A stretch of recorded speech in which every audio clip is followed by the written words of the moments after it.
Hey, what's up, everybody? This is Henry. This is Rick. And we are from SoCal Solar Panel Cleaning Company.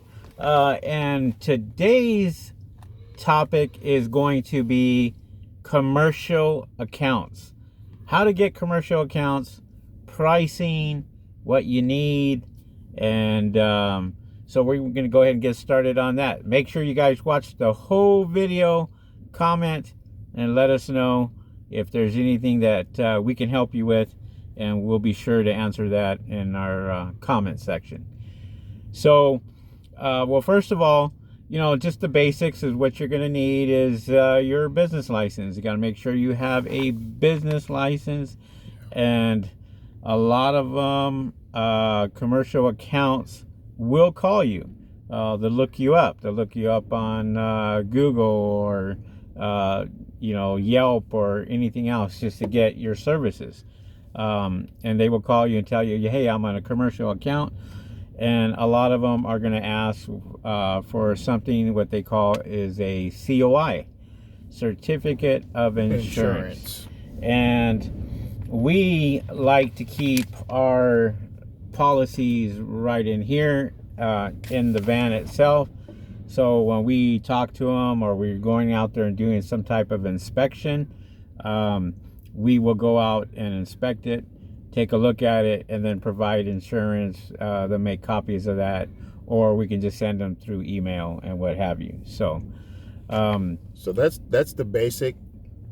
Every company's going to have the bare minimum of those things that we just mentioned, but there are going to be little things that each company, depending on who they are, what they're going to want you to have, i.e.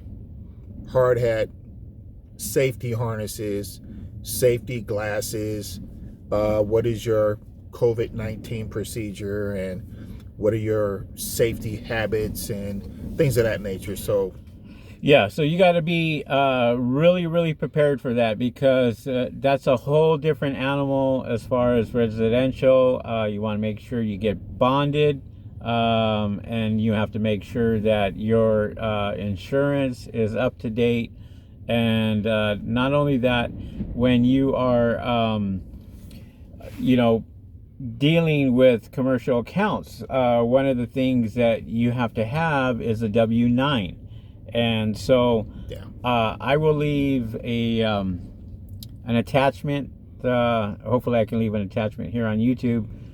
For W-9, you just click on it, and then you can download the W-9, fill it out, and what have you. I'll try to do that on that. But I did make a copy, show you guys exactly, what it looks like. And so let me just kind of show you. There's really like 6 pages on this W-9 right here, but there's 2 things that are very important, and that is the taxpayer identification number.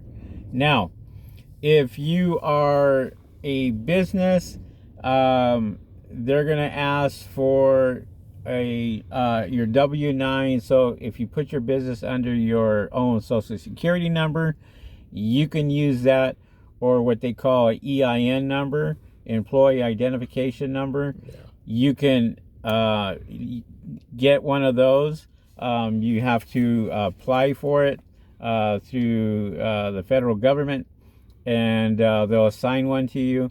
That's the EIN number, and it's always best to use that if you can, kind of protect you as far as it being a business. Correct. Go ahead. And also, we just showed you the W-9. Like I said, if it seems like a tedious task, just take it step by step. Get yourself a list together, because it is something that you're actually going to have to do. It's not something that I'll do it if I feel like it. No, you have to do it. So you might as well do it right the one time. And then the more times you do it, the better you will get at it. And it'll become second nature. So these companies, the commercial accounts, they won't take your word for it. It won't be anything verbal.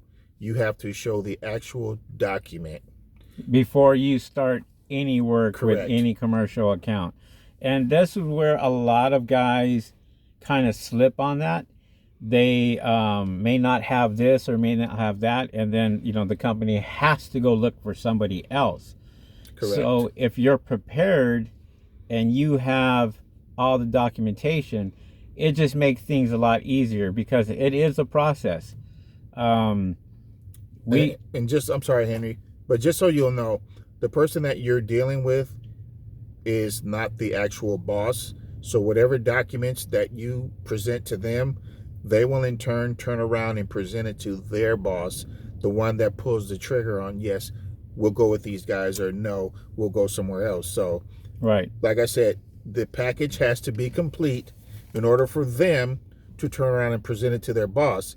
So they won't give anything to their boss incomplete. So you just have to make sure that you are well prepared when it comes down to that, because like what Rick said is, they have somebody that's doing all the paperwork, getting all that done, then they submit it to the higher up, the person who makes that decision. Usually it's in a regional office or what have you, could be out of the state, and they say yes, okay, boom, it's done, and then the work is done. And be prepared, because most likely, if it's a big corporation, you're going to get a contract, and you're going to have to fill that contract out before you start the work and submit it. Like I said, it is a process. A job like that could take maybe a week or 2 weeks. It just depends on how fast they want to get that done. But generally, it may take up to 3 weeks before they say, okay, we're ready, set up a date, and then you guys are going out there and doing that. Now, let's talk about after the fact. You did all the work, you got all that done. Most companies are going to ask for a net 30, a net 60, or a net 90. In other words, it allows the company to pay you within 30 days, within 60 days, within 90 days. Yeah. Now, even if it's a big job, we like to say we only use net 30. Gives them 30 days. That's plenty of time. 30 days from after you complete the work, you should have a paycheck in your hand, and job is complete. And this is very big, guys. When you've heard the term, do not buy a pig in a poke, do not bid on a pig in a poke. You're going to actually have to go to the site, survey the site, see everything that you're going to need so it can be in your bid. If you need a boom, if you need an extra ladder, if you need an extra 200 or 300 feet of pressure hose, all of those things need to be in the contract, because the customer will pay for the equipment used. So you definitely want to know that and do that.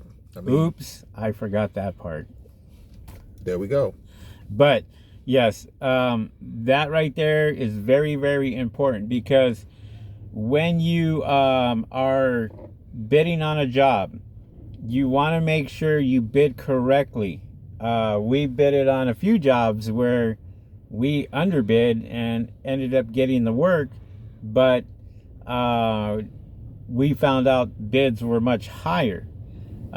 So it's okay, but when you find out what the other companies were bidding, and then you put in a bid here, that's where it kind of gets tricky, because there's no playbook. There's nothing there that's going to tell you what the other companies are bidding, and you just got to go by your expertise, and you look at it. You look at how many panels there are, how long it's going to take you to complete that job.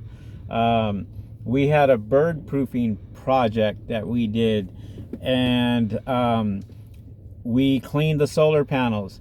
Then we did the bird proofing all around that. So we had to hire some people, to help us out with that. And then when that was all said and done, we all the cleanup, we had to charge for a cleanup. So we charged a cleanup fee, and when you're bidding and it's close to $10,000 on the bid, or $12,000 or $15,000, you're thinking, oh man, these companies are not going to do it. Sometimes their hands are forced where they need to do it. So don't be afraid of the big numbers. No. Because the big numbers you can make. You can make easily $10,000, $12,000, $15,000 on a job, and they're going to, big corporations are going to pay it because first of all, it's a tax write-off for them. So they're not really losing money. It's just a maintenance thing for them. Yeah, and you have to realize it's not the person that you're dealing with that's considering the cost. It's the corporation. And you're just one of many costs for that year, that quarter, or what have you. Now, never take the little things for granted. If you have excellent customer service and you deal with the customer properly, they'll catch on. They'll notice it. And they'll say, hey, you know what? I really like you guys. So you may want to bid around this amount, which is really big because they know what the other bids are. So, and sometimes they may give you that information and it may help you out. But then if you don't have that information, try to shoot high and see if it's going to, if you're going to be in consideration, or even ask a few questions. How many other companies have bidded for this project? Or, hey, I'm new, in this industry, and, I just want to get my foot in the door, and anything that can help us out would be great. Yeah. Never, don't be afraid to ask, because we've all been there. Yeah, and through casual conversation, they may say, hey, we have a budget of this amount for this particular project. And that's the green light saying, wow, you don't want to max it out, but they're letting you know how much they have to spend. So that'll give you an idea of what to bid for. So, do your homework, do your due diligence, but for goodness sakes. Yeah. So, when you are bidding on a commercial account and, you have quite a few panels. Say you have a solar farm that you have to deal with, and that solar farm, everything is on the ground. Well, obviously it's going to be easier, so your bid's going to be a little lower.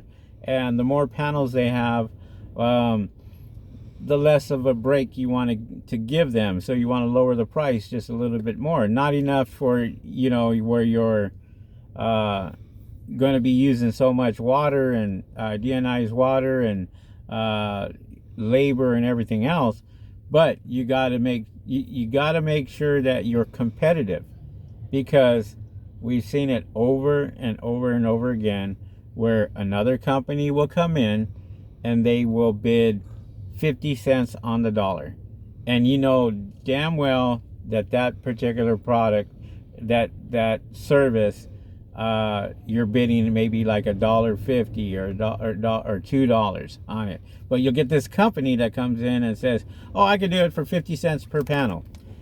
You're not making any money at 50 cents per panel when you have 10,000 panels that you have to do. Yeah, not using deionized water. Right. You're not.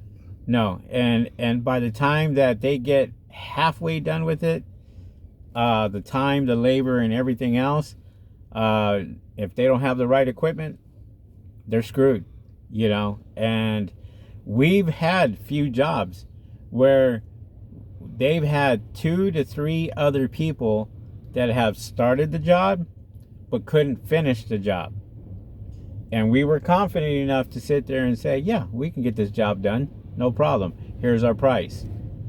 Right. One important thing too, guys, when you estimate the job, let's say it can be done in 2 days, you tell the customer it's going to take 3 days, because if you're rushing, you're not going to be as safe as you should be. It's going to cost them money, and it may cost you money, a considerable amount of money. So, like I said, don't sell yourself short, but make sure you give yourself time. And remember, whenever you do a job, potentially there's always going to be a cleanup. So you're going to have to allot time for that as well. And you're going to also make sure you put that in your bid as well. Right. Because time is money, and it will take time to clean up. Now, tools for commercial accounts are a little different. For example, equipment rental. Maybe you have something like carports where it's really high and you have to rent a lift for that. Or you have a boom that basically you have to rent out. Put that into your contract. Make sure that you have them pay for it, not you, not it coming out of your pocket. Put it as a boom rental or a lift rental, and have the customer pay for that. And that way, you're not losing money, because you can rent boom lifts and all that, and it may cost you $500, $700, maybe $1,000, for a whole week or what have you, as long as you need it. Just add that into your bid and see what they say. I'm sorry, Amy. The customer knows you're going to need a boom because it's not their first time. It's just your first time. So they're going to expect to see that in your bid. So it's not that they don't want to pay for it. It's your responsibility to write up the paperwork. All they want is the paperwork in their hand so they can turn around and hand it to their boss. So if it's equipment that you need and it's necessary to do the job, you add it into the bid. Right. And here's another thing too, is make sure, and what Rick was saying earlier, that you allow yourself enough time. So make sure you schedule your jobs accordingly. If it's going to take you a week to do that job, don't plan on doing any of these other small jobs to complete a big job. You get that job, get it done, and then you get, your other jobs. So we get residentials all the time. Every single day we get residentials where we're cleaning a residential home, 1-story, 2-story home. But then we get businesses that call us, and we have to spread ourselves out and say, okay, what's more important? What is going to make us more money? Well, the businesses are going to make us more money. Not so much residential. You may get 50 residentials that may add up to one business that's asking for 10,000 solar panels to be cleaned. Yeah. And that could make you or break you. So always make sure you are prepared. So if you accept a job, a commercial account, make sure you have everything before you even start the job. Run it through your head. What do I need? Do I need this? I need a boom. I need, safety harnesses. I need a COVID-19 plan. I need this. I need that. Just make sure you have everything. Have all your safety equipment, because the number one thing that will get you kicked out of a great account is safety. Yep. You gotta have all your gear, all your safety, and they want to see that. They want to see hard hats. They want to see, harnesses. They want to see all that. So make sure that you are prepared, because if they see you scrambling for any reason, say, oh, I'll be back, I forgot, or I'll be back, I need to get, it doesn't leave a good impression in their eyes. And remember, when you're doing this job, they are watching you. They're seeing how you work. They're seeing if you need to be babysat, if if they're looking over you, or if you go out there and you do a job and say, it takes 3 days, and you do it in a day and a half and it's done, they're going to appreciate that, because they know that you were hustling. Get there early as possible. Leave as late as possible. That will help you out. And it may not be their only property. So right. That adds up to more properties. Exactly. Other things that you may not consider right now, but You don't want it to happen to you while you're on the job, but we're going to give you a tip now. Have extra gas cans with gas in them. When you rent the boom, you're going to need a truck to tow it. If you don't have the truck, don't panic. That's why this is called equipment rental. You go rent the truck. You go rent the boom. Yeah. If you have one job that's going to take 3 days, but you have the boom rental for a week, it would be real nice if you could schedule another stop that required a boom rental. Now remember, for each job, you're going to have to charge them boom rental. It's not your fault that you're doing 2 jobs with 1 rental. You still have to charge each account for the boom rental because you're actually using a boom. So use this. Make plenty of that. So right. And you know, that comes to another thing too. How many times have we been driving around and we have other solar panel companies stopping us and asking us, hey, are you willing to work with us? We'll do the installation and you guys do the cleanup and what have you. I cannot tell you how many times that has happened to us where we get other solar panel companies calling us and saying, hey, let's work together. Let's do this, and I'll get the customers, and you know, you guys, we'll contract out the work to you guys. Okay, no problem. That's fine. yeah. But you know, and if that happens, you're not. Don't think that, oh yeah, just because this person is giving me the job that I'm going to sit there and try to take as little as possible. You take as much as possible to feed your family. Take as much as possible to pay your bills. Yeah. You take as much as possible to work the next day. So don't be afraid to sit there and say, hey, I got to charge you this. I'm giving you a break, but this is my charge. And if they call you, they call you. If they don't, then maybe it wasn't meant to be. Yeah. So like I said, when those opportunities present themselves to us, we don't have to ask very many questions because we already know.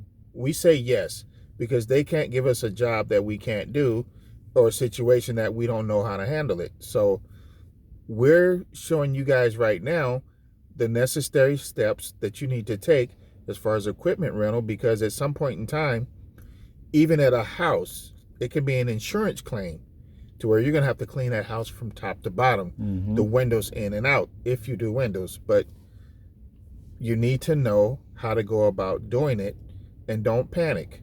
So if you need to watch this video a couple of times, no problem. You have our number. If you want to call us, no problem. So with that being said, guys, you know, this is just a short video on commercial accounts, you know, solar panel cleaning for commercial accounts. Hopefully we answered all your questions. Hopefully we were able to at least get some of those answered for you, you know. So and maybe we've raised your confidence level a little bit, because sometimes that's what it takes, just a little push in the back. Right. So hopefully we've done that. Yeah, and I mean, we've done a lot of stuff that, you know, we've learned even ourselves, where we sat there and said we could have done this better, or we could have done that better, or, you know, our marketing. And you know, we when we first started out, we were with 10 marketing companies. Yeah. But we didn't know which one was working for us, and that was a little confusing. So we finally said, okay, let's eliminate that. Let's get maybe 1 or 2 marketing companies, stick with them and see how they're doing. And if they're not doing well, if they're not giving us the business, then we go somewhere else. So those are just like the little learning, you know, steps that you have to do. Don't be afraid to sit there and walk up to a business and hand them your card, because you never know. They may be looking for a company, you know, and you're going to get this. And I don't know how, and I want you to kind of talk about this, Rick, but people say solar panels don't need to be cleaned. And I'm going to let you expand on that, because we had plenty, and we have plenty of businesses that will tell you different. So, yeah, basically, they lied. We had a customer where their electric bill was $150. They waited so long until they called us. Their last bill was $650. yeah. So, with that said, we don't spend a lot of time trying to convince you your solar panels need cleaning. Your electric bill will tell you. It definitely will. I mean, it will scream loud and clear. We had a customer. We were cleaning a home yesterday, doing bird proofing, and then we went and did another one where we were cleaning up on a 2-story, and we had neighbors that were coming out and asking, hey, how much do you charge? And we told them, here, this is what we charge. And they would tell us, yeah, the company that we got the panels from, they don't do the cleaning, and maybe they did it one time and that was it. But then my bill was like $200 and something. And I'd ask them, how many panels do you have on top of your roof? And he said 35. Yeah. 35 panels, and this is a single story home. I have 9 panels on my own home, brand new house, and it does 80. It saves me 85% with 9 panels. I think my bill for my Edison bill, my electric bill was $15 for the whole month. And so I'm sitting here and I'm doing the calculation. I'm saying, wait a minute, you have 35 panels and you're paying that. There's something that's wrong. Well, he said, I haven't cleaned my solar panels in 2 years. Well, this is how it goes, guys. Just plain and simple. Their bill is sky high. First thing they do is they call the company and say, hey, my solar panels aren't working. Then they'll tell them, hey, we have to get a guy out. Then a guy comes out and they'll say, hey, you need to get these clean. And the whole time that this process is going on, you don't stop using lights in your home. So your electric bill is still going up and it's climbing.